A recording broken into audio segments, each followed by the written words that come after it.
एक छोटी सी कहानी से मैं अपनी चर्चा शुरू करना चाहूँगा।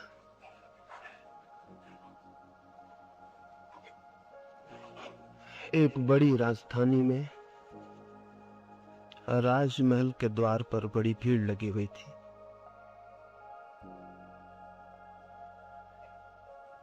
भीड़ सुबह से लगनी शुरू हुई थी और बढ़ती ही जा रही थी।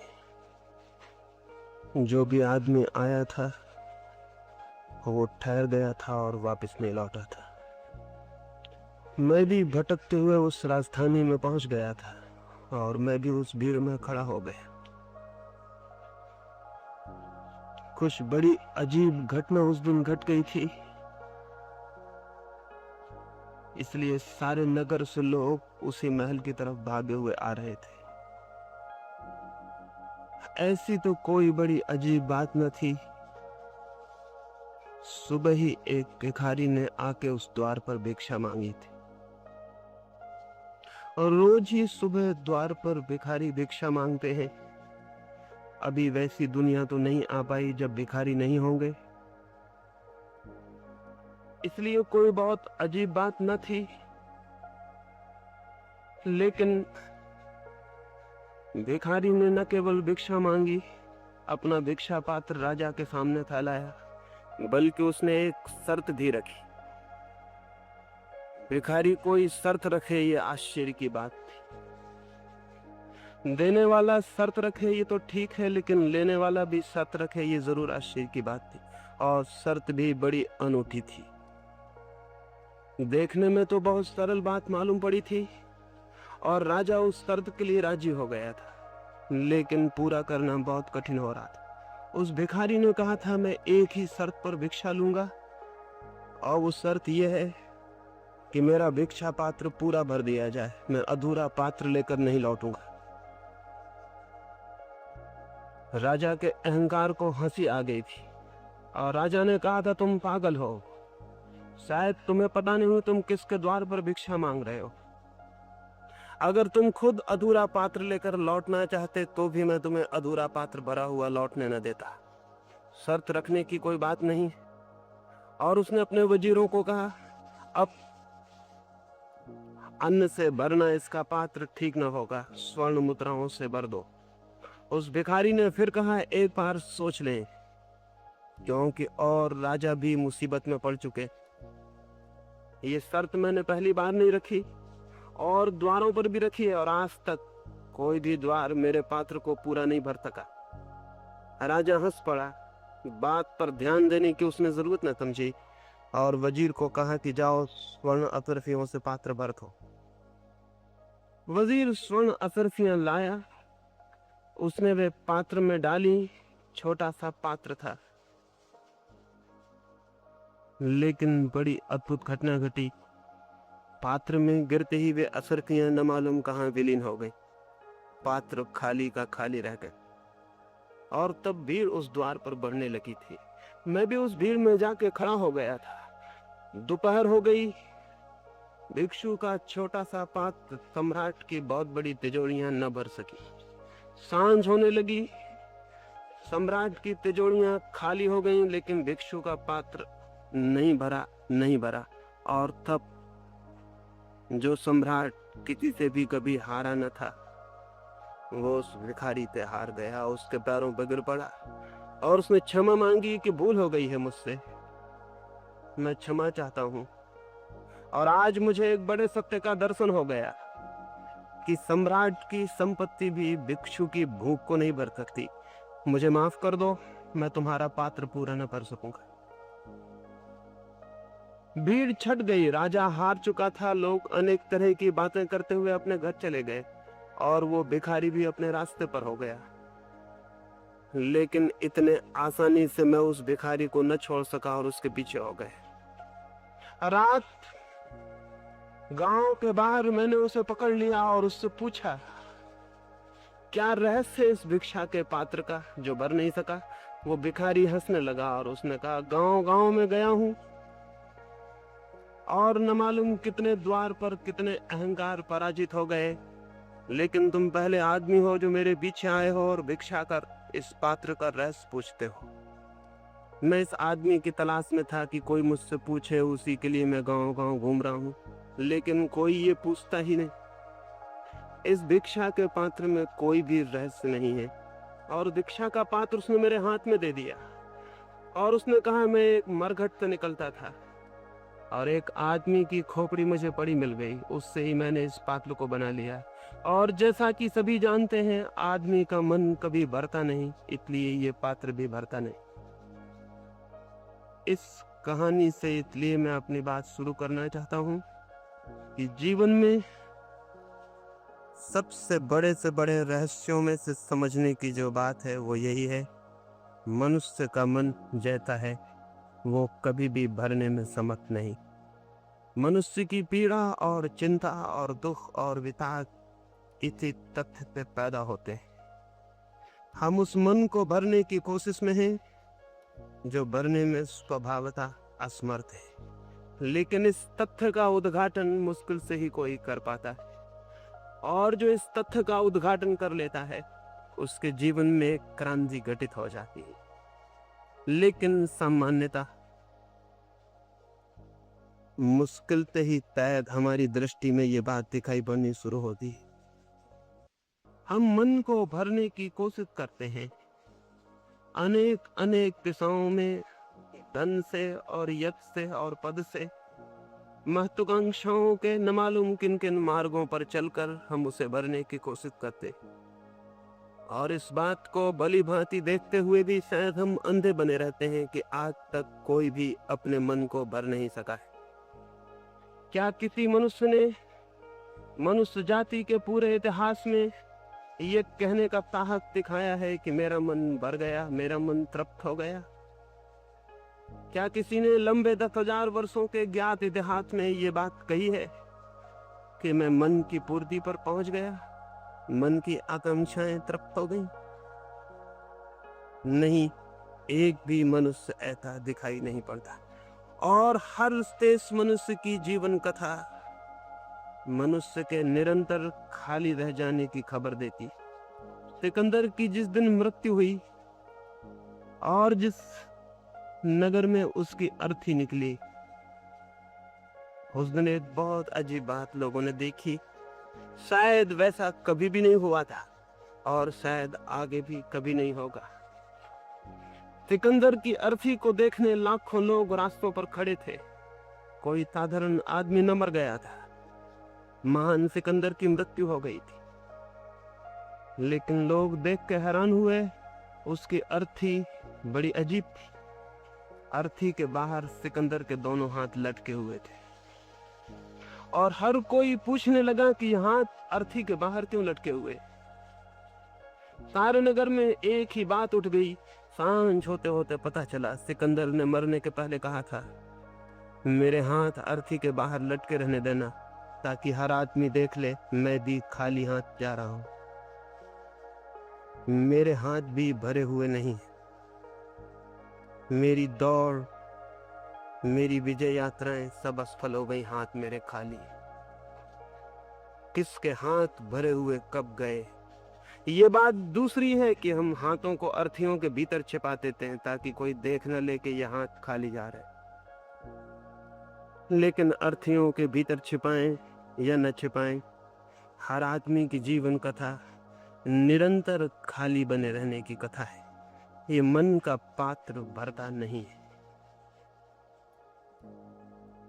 ऐसा नहीं है कि धन से नहीं भरता,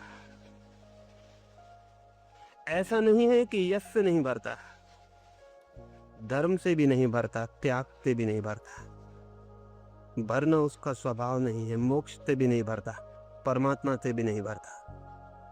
भरना उसका स्वभाव नहीं है। कुछ लोग धन से भरने से ऊब जाते हैं, लेकिन भरने से नहीं ऊब पाते। धन से भरने से ऊब जाते हैं तो सोचते हैं धर्म से भर ले। यश और कीर्ति से ऊब जाते हैं और पाते हैं कि उससे मन नहीं भरता, तो सोचते हैं त्याग और तपश्चर्या से भर ले। लेकिन मन अगर भरने में समर्थ होता तो धन से भी भर जाता और धर्म से भी भर जाता। मन भरने में ही असमर्थ है। मन स्वभावतः भरने में असमर्थ है। कोई बात है जिसकी वजह से मन नहीं भर सकता है, किसी भी चीज से नहीं। और जब तक इस तथ्य को कोई साक्षात नहीं करता है, इस समग्र सत्य को कि मन को भरना ही असंभव है, तब तक किसी मनुष्य के जीवन में कोई क्रांति फलित नहीं हो सकती। तब तक कोई मनुष्य आनंद को उपलब्ध नहीं हो सकता। तब तक कोई मनुष्य धार्मिक नहीं हो सकता। धार्मिक मनुष्य की शुरुआत इस बात से नहीं होती कि धन से छोड़ के हम त्याग से मन को भरने लगे। धन और त्याग दोनों की भाषा एक ही है। धन की भाषा है और धन मिले तो शायद मन भर जाए। उतना मिल जाता है तो पता चलता है मन नहीं भरा। और धन मिले तो शायद मन भर जाए, उतना भी मिल जाता है तो मन नहीं भरता।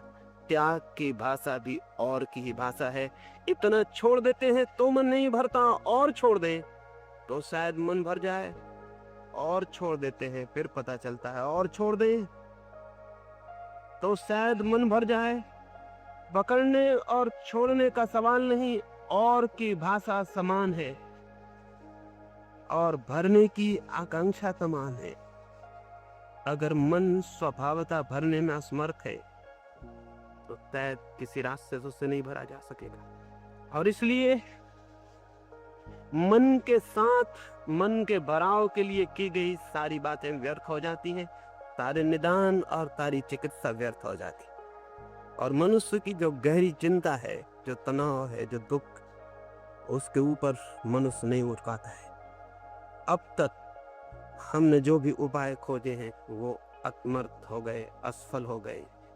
शायद हमने मूल बात नहीं पूछी और इसलिए सारी गड़बड़ हो गई। मैंने सुना है न्यूयॉर्क के एक छोटे से स्कूल में, जहां न्यूयॉर्क के धनपतियों के बच्चे पढ़ते थे, एक छोटे से बच्चे में कुछ अजीब से लक्षण दिखाई पड़ने शुरू हुए। चिंता की बात थी। लक्षण ऐसे थे कि चिंतित हो जाना जरूरी था। उस बच्चे ने इधर कोई 15-20 दिनों से हर चीज काले रंग में रंगना शुरू कर दी थी। वो चित्र बनाता तो काले ही रंग में बनाता, सूरज बनाता तो काले रंग का, गुलाब का फूल बनाता तो काले रंग का, समुद्र बनाता तो काले रंग का, आदमी बनाता तो काले रंग के। उसकी अध्यापिका चिंतित हो गई। काले रंग का इतना मोह भीतर चित्त में किसी गहरी उदासी और दुख की खबर देता था। इस स्कूल के मनोवैज्ञानिक को खबर की गई उस बच्चे में ये काले के प्रति इतना मोह, अंधेरे के प्रति इतना आकर्षण शुभ नहीं था, जीवन का सूचक नहीं था, मृत्यु की खबर देता था। चिंता जरूरी थी, उसका इलाज होना जरूरी था। उसके भीतर कोई बात घटित हो रही थी जो बाहर काले रंगों में प्रकट होने लगी थी। एक आदमी हंसता है तो भीतर की कोई खबर लाता है, एक आदमी रोता है तो भीतर की कोई खबर लाता है। एक व्यक्ति काले रंगों के प्रति आकर्षित हो जाए तो भीतर की खबर देता है। उस बच्चे के जीवन में कुछ हो रहा था जिसकी खोजबीन जरूरी थी। मनोवैज्ञानिक ने 15 दिन तक खोजबीन की। उस बच्चे के घर में जाके, उस बच्चे के पड़ोस में, उस बच्चे के संबंध में सारी जानकारी इकट्ठी की और 15 दिन बाद एक बड़ी रिपोर्ट पेश की जिसमें बहुत से कारण बताए गए थे। बच्चे की घर की जिंदगी शायद सुखद नहीं थी। बच्चे के माँ बाप के बीच शायद अच्छे संबंध नहीं थे, झगड़ा था, विरोध था। घर का वातावरण उदास था, प्रसन्न नहीं था। आसपास भी अच्छे लोग नहीं थे पड़ोस में। इन सब का शायद परिणाम बच्चे पे पड़ना शुरू हुआ था। बच्चे की माँ जब बच्चा गर्भ में था तब बीमार रही थी, शायद उसके परिणाम हुए थे। स्कूल के चिकित्सक को भी कहा गया, उसने भी जांच पड़ताल की, उसने बताया कि नहीं विटामिन की कमी है, शायद उनकी वजह से बच्चा उदास और शिथिल हो गया, शायद जीवन में उसके आनंद और थिरक में कमी हो गई। ये सारी रिपोर्टें आ गई और उसके पहले कि इलाज शुरू होता है एक और घटना घट गई जिसने सारे निदान को गलत कर दिया। स्कूल के चपरासी ने बच्चे को निकलते वक्त स्कूल से एक दिन उसके कान में पूछा कि मेरे बेटे मुझे तो बताओ, तुम काले रंग से ही चित्र क्यों बनाते हो? उस बच्चे ने कहा सच बात यह है कि मेरी डिब्बी के और सब रंग खो गए हैं, केवल काला रंग ही बचा। और कोई बात नहीं। उसे दूसरे रंग दे दिए गए और उसने दूसरे दिन से ही काले रंग में चित्रों का बनाना बंद कर दिया। बात उतनी ही थी कि उसकी डिब्बी के और रंग खो गए थे, लेकिन इन विशेषज्ञों ने बड़ी बातें खोज निकाली थी और उन बातों के आधार पर अगर उस बच्चे का इलाज होता तो आप सोच सकते हैं क्या हुआ होता। उस बच्चे का बचना मुश्किल होता। वे इलाज खतरनाक सिद्ध होते, क्योंकि जो बीमारी ही न हो उसकी चिकित्सा सिवाय खतरे के और क्या ला सकती। मनुष्य के साथ भी बहुत तरह के इलाज किए गए और मनुष्य के साथ तब इलाज खतरनाक सिद्ध हुए हैं क्योंकि शायद हमने उसके भीतर गहरे में जाके ये पूछा ही नहीं असल बात क्या है। आदमी के भीतर हमने ठीक ठीक समस्या को पकड़ने की कोशिश नहीं की है और इलाज शुरू हो गए। 5-6 हजार वर्षों से मनुष्य के तब भांति के इलाज हो रहे, सब तरह के विशेषज्ञ उसकी चिकित्सा कर रहे हैं और सच्चाई यह है कि मनुष्य ज्यादा से ज्यादा बीमार होता जा रहा है, स्वस्थ नहीं हो रहा। सारे धर्मों के इलाज, सारे विशेषज्ञों, सारे पुरोहितों, सारे गुरुओं की चिकित्साएं आदमी को और मरणासन्न किए दे रही और अगर ये इलाज जारी रहे तो शायद आदमी के बचने की बहुत दिन संभावना नहीं। चिकित्सक बहुत हैं और गरीब आदमी उनके बीच फंस गया है और शायद हम ये पूछना ही भूल गए हैं एक सीधा सा सवाल कि यह आदमी की सारी बीमारी, आदमी की चिंता और दुख, उसकी बेचैनी, उसकी अशांति कहीं मन के स्वभाव के साथ ही तो संबंधित नहीं। एक मुसलमान फकीर था। एक सुबह एक व्यक्ति ने उससे जाके कहा, मैं ईश्वर को खोजना चाहता हूँ, मोक्ष पाना चाहता हूँ, कोई रास्ता है? मन मेरा अशांत है, उसे शांत करना चाहता हूँ, कोई मार्ग है? उस फकीर ने कहा, अभी तो मैं कुएं पर पानी भरने जा रहा हूँ, मेरे साथ आओ। अगर कुएं से वापस लौटते वक्त भी मेरे साथ बने रहे तो शायद मैं कोई रास्ता सुझाऊं। बाद में हैरान हुआ कि कुएं से वापस लौटते वक्त ऐसी क्या कठिनाई होने वाली है कि मैं साथ न रहूंगा। वो फकीर के पीछे कुएं की तरफ गया। फकीर अपने घर से एक बाल्टी और एक बड़ा ड्रम लेके निकला। उस आदमी ने देखा तभी उसे शक हुआ। ड्रम बड़ा अजीब था, उसमें कोई पैंदी न थी, उसमें कोई तलहटी न थी, वो दोनों तरफ से पोला। क्या फकीर इसमें पानी भरने जा रहा? लेकिन बीच में कुछ बोलना ठीक न था। वो कुएं तक गया। फकीर ने वो ड्रम कुएं के पाट पर रखा जिसमें दोनों तरफ पोला था, कोई तलहटी न थी, कोई बॉटम न थी। बाल्टी कुएं में डाली, पानी खींचा और बाल्टी खींच के उस खाली ड्रम में डाली। पानी नीचे से बह गया, ड्रम खाली का खाली रह गया। उसने दोबारा बाल्टी डाली। वो आदमी बहुत साहस करके, बहुत धीरज रख के खड़ा रहा। सोचा है कि मेरा बोलना बीच में ठीक नहीं है क्या? इस आदमी को खुद ये बात दिखाई नहीं पड़ रही हो गई कि पानी जिसमें डाला गया है उसमें भर नहीं सकेगा। दूसरी बाल्टी भरी गई और उस फकीर ने उसे भी उस ड्रम में डाल दिया। वो पानी भी बह गया और फकीर तीसरी बाल्टी भरने लगा। उस आदमी का धीरज टूट गया, किसी का भी टूट जाता। उसने फकीर के कंधे पर हाथ रखा और कहा, मानुगाओ, ऐसे तो जिंदगी भर भरने से भी ये ड्रम भरने वाला नहीं है। कृपा करके देखें तो सही, इस ड्रम में कोई दलहती नहीं, इसमें कोई पैंदी नहीं, ये पानी भरेगा नहीं। उस फकीर ने कहा, तुमसे कितने तलाएं मांगी? तुम मुझसे ज्ञान लेने आए थे या मुझे ज्ञान देने आए? उस फकीर ने कहा, अक्सर मैं देखता हूं जो लोग शिष्य बनने आते हैं थोड़ी देर में ही गुरु हो जाते। तुमसे किसने पूछा? बिना मांगे जो आदमी सलाह देता है उससे ज्यादा नासमझ कोई और है। तुमने अपनी नासमझी सिद्ध कर दी। और फिर मुझे इस ड्रम में पानी भरना है तो मैं ड्रम के ऊपर की तरफ आंखें गड़ाए हुए हूं कि जब पानी वहां तक आ जाएगा तो मैं घर चला जाऊंगा। मुझे पैंदी से क्या लेना देना? मैं ऊपर की तरफ देख रहा हूं कि जब पानी भर जाएगा तो ऊपर की कगार तक आ जाएगा, तब मैं उठा के घर ले जाऊंगा। मुझे ऊपर की कगार तक पानी भरना है, बॉटम से मुझे क्या लेना देना। उसने अपनी बाल्टी फिर कुएं में डाल दी। वो आदमी सोचा, इस आदमी के पास अब और खड़े रहना ठीक नहीं, यह आदमी पागल मालूम होता है। वह आदमी मुड़ा और अपने घर की तरफ चला गया। फकीर हंसा होगा, अपने ड्रम और बाल्टी को लेकर अपने घर चला गया। घर पहुंच के उस आदमी ने सोचा कि अरे, उसने मुझसे कहा था कि अगर लौट से में भी मेरे साथ रहे तो शायद मैं रास्ता बताऊं, मैं तो बीच में ही वापस आ गया हूं। और उसने रात सोचा कि जो सीधी सी बात मुझे दिखाई पड़ती थी, क्या उस फकीर को न दिखाई पड़ती हो। फिर मैं क्यों बीच में बोला, कहीं इसमें कोई राज न हो, कोई रहस्य न हो। सुबह वो वापस लौटा और फकीर के पास गया और कहा, मैं क्षमा मांगता हूं, मैं ये पूछने आया हूं आप मुझे क्या सिखाना चाहते थे। वो फकीर बोला, तुम आदमी थोड़े समझदार हो, ये मेरी पुरानी तरकीब है ना समझ लोगों से छुटकारा पाने की। जो भी मुझसे पूछने आता है पहले मैं उसे कुएं पर ही ले जाता हूँ, और यही ड्रम और यही बाल्टी। अक्सर तो लोग भाग जाते हैं फिर कभी नहीं लौटते, तुम वापस आ गए हो, तो मैं तुमसे ये निवेदन करना चाहता हूँ कि जिस मन को तुम भरना चाहते हो आनंद से, परमात्मा, कभी तुमने गौर किया उसमें कोई बॉटम है, कोई तलहटी है।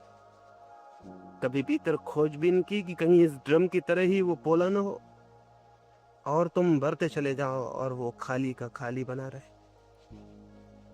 तो जाओ, पहले मन को खोजो, अगर उसमें तलहटी हो तो मेरे पास आ जाना, मैं तुम्हारे मन को भर दूंगा। और अगर तलहटी ना हो,